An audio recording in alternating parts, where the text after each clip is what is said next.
Brought to you by Techno Camon 30 series.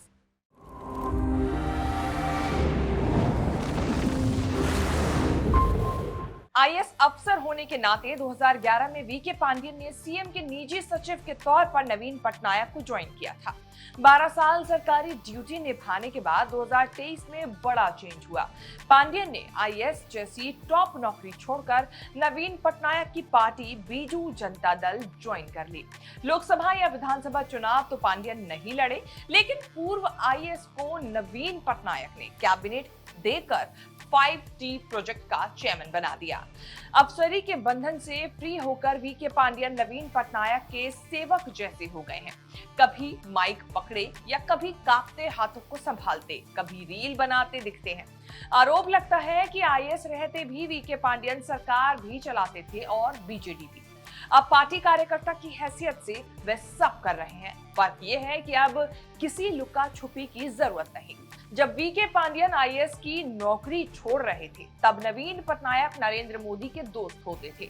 BJD BJP की मित्र party होती थी। नवीन पटनायक मोदी के 3rd टर्म की कामना करते थे।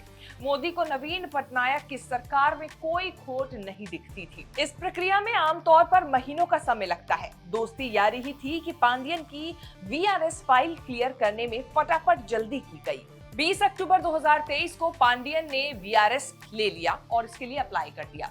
20 अक्टूबर 2023 को पांडियन ने वीआरएस के लिए अप्लाई किया। 3 दिन में ही मोदी सरकार ने पांडियन को रिलीव करने का अप्रूवल देकर नवीन पटनायक की सेवा के लिए रेडी कर दिया। अब पांडियन नवीन पटनायक के साथ साए की तरह उड़ीसा में बीजेपी को पटखनी देने के सारे तिकड़म चल रहे हैं। हो सकता है कि बीजेपी को इस फैसले पर अफसोस हो रहा हो। पांडियन रिलीव नहीं होते तो कम से कम इस चुनाव में खुलकर बीजेडी के लिए काम नहीं कर पाते। ओडिशा में लोकसभा और विधानसभा चुनाव के सेंटर में है वीके पांडियन। नवीन पटनायक तो सिर्फ फेस है।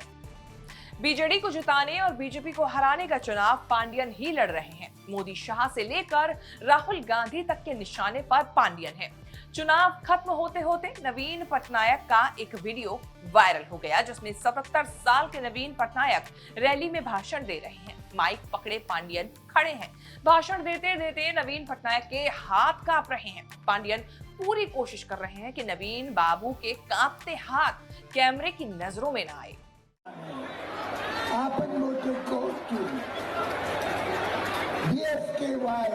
योजना बोलो की नवीन पटनायक की तबियत उम्र को बीजेपी ने पहले से ही मुद्दा बनाया हुआ है। अमित शाह 77 साल के नवीन पटनायक को रिटायर करने की अपील कर चुके हैं। अब मोदी ने नवीन पटनायक की तबियत को लेकर साजिश का दावा कर दिया है। मोदी ने किसी लॉबी का भी जिक्र किया जो नवीन पटनायक की आड़ में सत्ता का सुख भोग रहे हैं। क्यों? क्या ये इशारा वीके पांडियन की ओर था? अरसे तक नवीन बाबू के करीबी रहे लोगों का मानना है कि उनकी तबीयत बिगड़ने के पीछे कोई साजिश भी हो सकती है। सवाल ये कि नवीन बाबू की तबीयत खराब होने के पीछे क्या कोई षड्यंत्र है क्या? ये उड़ीसा के लोगों को जानने का अधिकार है। कहीं इसमें उस लॉबी का तो हाथ नहीं है ना, जो नवीन बाबू के नाम पर पर्दे के पीछे उड़ीसा में सत्ता भोग रहे हैं। इस रहस्य से पर्दा उठना जरूरी है। तमिलनाडु के रहने वाले वीके पांडियन 2000 बैच के आईएएस बने थे। पंजाब कैडर मिला था तो उन्होंने कैडर ट्रांसफर कराकर उड़ीसा करा लिया, जहां उनकी आईएएस पत्नी सुजाता पोस्टेड थी। पांडियन के आईएएस से वीआरएस लेने के बाद भी सुजाता सर्विस में है। कैडर चेंज ही वही टर्निंग पॉइंट था जिसने पहले पांडियन का करियर बदला, फिर बीजेडी की राजनीति बदली और अब चुनाव हो सकता है चुनाव भी पलट जाए। या तो पांडियन बीजेपी से जीतेंगे या बीजेपी से हारेंगे। वीके पांडियन पांडियन बहुत पावरफुल थे, बहुत पावरफुल हैं, लेकिन जितने पावरफुल हैं उतने ही डाउन टू अर्थ भी। भुवनेश्वर में वोटिंग वाले दिन ऑटो में बैठकर वोट डालने पहुंच गए, पैंट शर्ट पहने, लेकिन कभी शर्ट टक इन नहीं करते। अक्सर स्लीपर्स में दिखते हैं, यानी कि चप्पलों में। कुर्सी खाली रहती है, लेकिन नवीन पटनायक के बगल में बैठे नहीं, हमेशा खड़े दिखते हैं। भरी सभा में नवीन पटनायक के पैर छूने में भी संकोच नहीं करते। कुल मिलाकर सादगी को ही पांडियन ने श्रृंगार बनाया हुआ है।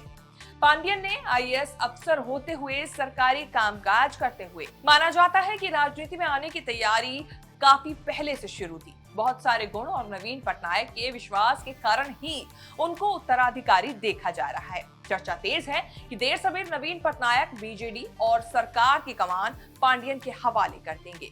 पांडियन के तमिलनाडु के होने से कोई फर्क नहीं पड़ता। जन्म वाले राज्य के आधार पर न चुनाव लड़ने पर रोक है, न सीएम बनने पर। ये सब देख समझकर ही बीजेपी नेता उकसा रहे हैं कि उड़ीसा को एक उड़िया सीएम ही मिलना चाहिए, जो बीजेपी दे सकती है। ढेंकनाल वालों, ओडिशा पर कोई तमिल बाबू शासन कर सकता है क्या? अरे जोर से बोलो, कर सकता है क्या? ये नवीन बाबू ने तमिल बाबुओं को हमारा ओडिशा का राजा बना दिया है। ये ओडिया के सम्मान का सवाल है।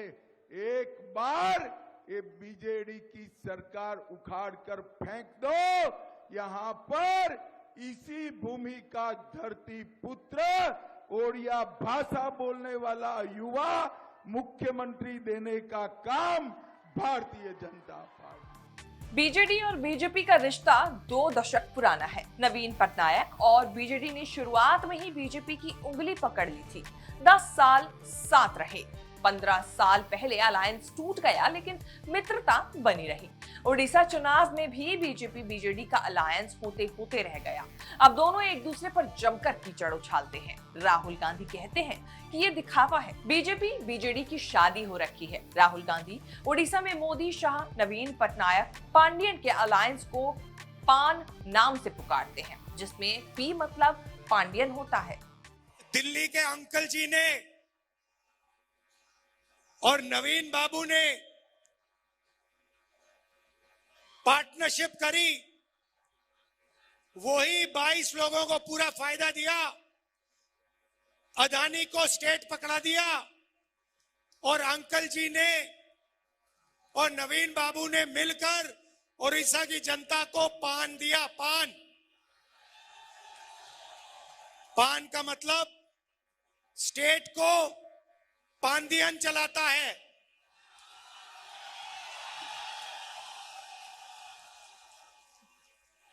अमित शाह, नरेंद्र मोदी, नवीन पटनायक, मतलब PAAN। इसकी नौकरी छोड़ने के बाद वीके पांडियन राजनीति में तो आ गए। अब ये राजनीति उन्हें कहां लेकर जाती है, या आगे आने वाले समय में पता चलेगा। आपको हमारी ये रिपोर्ट कैसी लगी जरूर बताएं कमेंट करके। आगे भी लोकसभा चुनाव से जुड़ी तमाम छोटी बड़ी खबरों को विस्तार से जानने के लिए आप बने रहें न्यूज़ तक के साथ।